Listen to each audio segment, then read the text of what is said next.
So 6 years ago, I was teaching at Washington Tech, a technical institute, and I also took a part-time job at a tutoring center.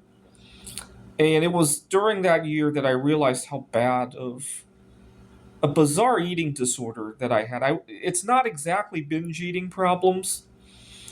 I don't even know the right words to use, so it's probably best to just describe by example. I often had a very tight schedule between the two jobs, right? Often maybe half hour, 45 minutes in between the two schedules. I would run to Whole Foods to pick up some lunch, and then I would sit in the tutoring center to eat it. And the tutoring center had like one room that I used, and then there were other instructors that used other rooms. I would sit in my designated room to eat, and usually it wasn't a big problem. Except one time, one of my students showed up about 10 minutes early. Now, granted, he's one of the more motivated students.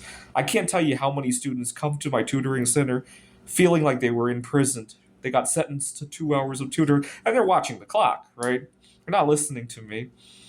And he wasn't one of those. I'll give him that. But he showed up 10 minutes early while I'm in the middle of a meal, and I was naive at the time. I thought I could just finish my meal while starting to work with him. Does not go very well. I was naive. I know. Now he's 10 minutes early, and within a minute or two, I realize this isn't going right. But at the same time, it's kind of late to say, hey, would you mind going outside until your designated time? Right? Had I known how badly it would have went at the beginning, I might have said, it's not time for tutoring yet. We got 10 more minutes. This is my only time for lunch. So I learned my lesson. Now, funny thing is that after that, I felt so badly about having to kick him out that often I resorted to eating in my car. And I really despised it because I felt like I didn't even have a good place to eat.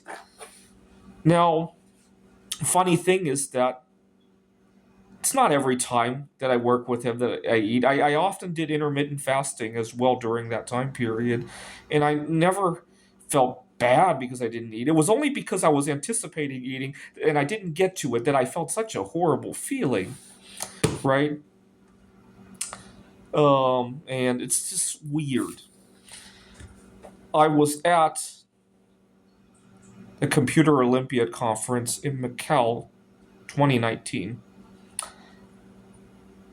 In between two events, I had gone out to look for my favorite seaweed snack.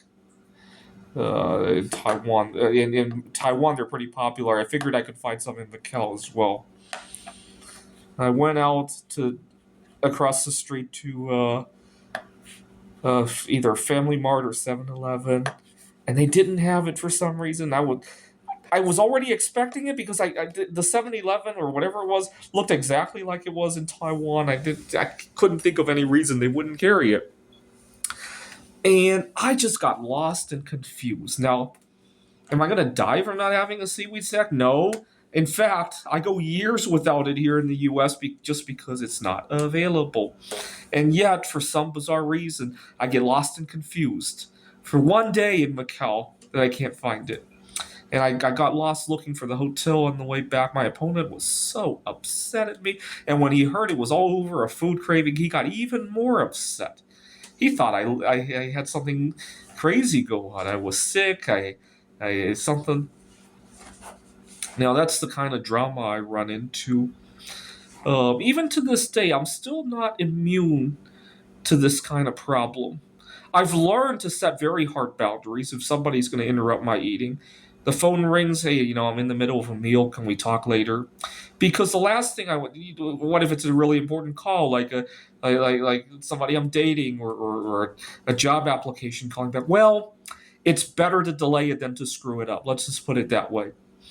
And, but I still hate myself that I cannot easily shut off a food craving once it has begun.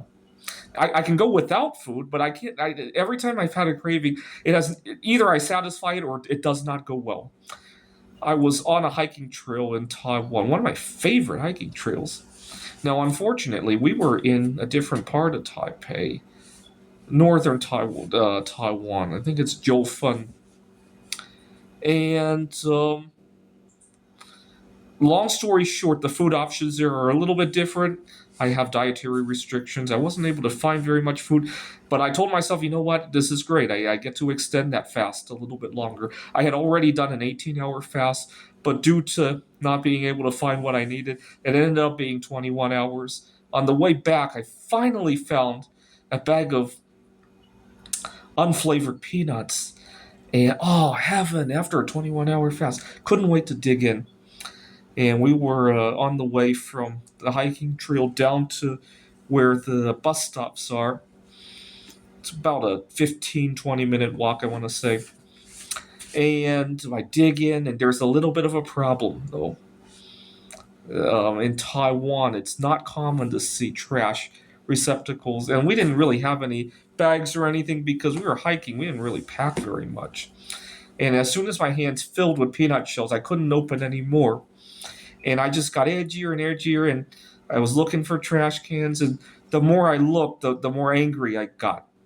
It started to show in my conversation, in just my attitude on the trail.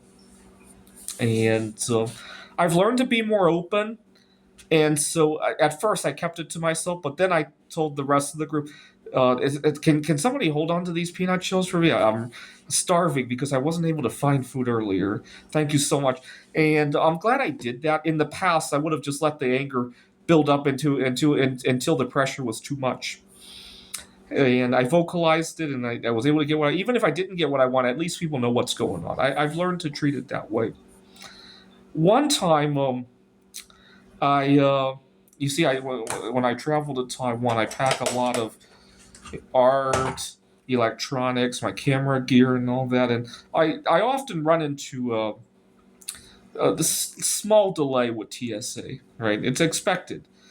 I didn't expect last time.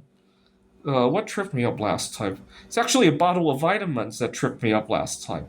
The TSA had to go get a portable. I don't know if it was an XRF gun or something like that, and which is fine. I have nothing to hide, right? The problem is that I was so ready to go to my favorite restaurant in the San Francisco airport. I had just gotten back from Taiwan, and I just got edgier and edgier with the TSA, and I almost got in trouble because when they search your stuff, they have to read this long disclosure. And I guess his boss watches to make sure he reads it. I kept interrupting him, and then he would start all over again. I just got edgier and edgier. It had nothing to do with what I wanted to hide at the security screening. I was just ready for my food. And that's the kind of problem that I run into.